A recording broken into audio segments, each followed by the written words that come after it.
Yo, what's up mga kaibigan? Nandito na tayo magkwentuhan. Naalala nyo ba noong nakaraang buwan ay may reklamo si DeAndre Ayton sa Lakers na ginagawa umano siyang Clint Capela ng Lakers sa taga-screen lamang at taga-salo ng mga alley-oop pass sila Luka Doncic, Austin Reaves at LeBron James?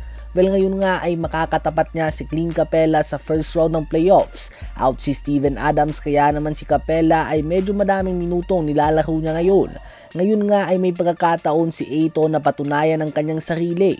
Wala si Luka Doncic at Austin Reaves. Siya ang magsisilbing number 2 option ng Lakers offense at kung posible nga ay kakailanganin nga ng Lakers sa kanya ang 20 points and 10 rebounds per game na average.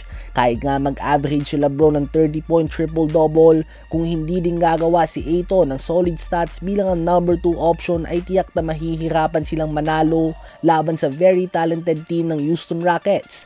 Kung magagawa nga ni Ayton na mag-step up sa isang playoff series, tiyak nga naaangat ang kanyang value sa mata ng mga front office members. Dahil kung titingnan natin ang performance niya sa regular season, ay halos pantay lang nga sila ng produksyon ni Jackson Hayes tuwing nabibigyan ito ng pagkakataon. Well, ngayon nga without Luka Doncic at Austin Reaves ay hindi lamang siya magiging taga-screen at taga-salo ng mga alley-oop passes. May mga pagkakataon na pag broken play na ay kailangan niyang dumiskarte at gumamit ng solid footwork at post moves mula sa mga isolation plays. At higit sa lahat, ang kanyang effort at rebounding ay kakailanganin ng Lakers laban sa isang young and athletic team na tulad ng Houston Rockets. Ano ba masasabi niyo tungkol dito? Sa palagay niyo ba ay magagawa ni DeAndre Ayton na ilabas ang pagka-dominator niya at mag-step up sa playoff series? Habang si Klay Thompson naman ay tila ba nawawalan na nga ng gana sa Dallas Mavericks nang matanong siya kung mananatili ba siya sa team na ito next season. Ang naging sagot niya lamang ay under contract nga daw siya, so dapat nga daw ay manatili siya dito.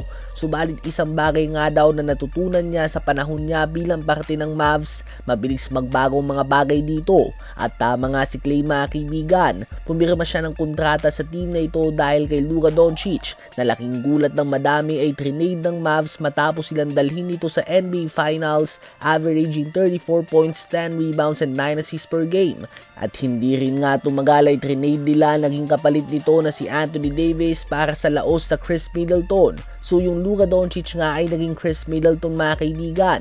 Ang pwesto nga ni Klay ay medyo delikado sa Mavs dahil bukod nga sa nagkaroon na din siya ng kapansin-pansin na pag-decline, ang kanyang edad nga ay hindi tumutugma sa Cooper Flag era ng Mavs.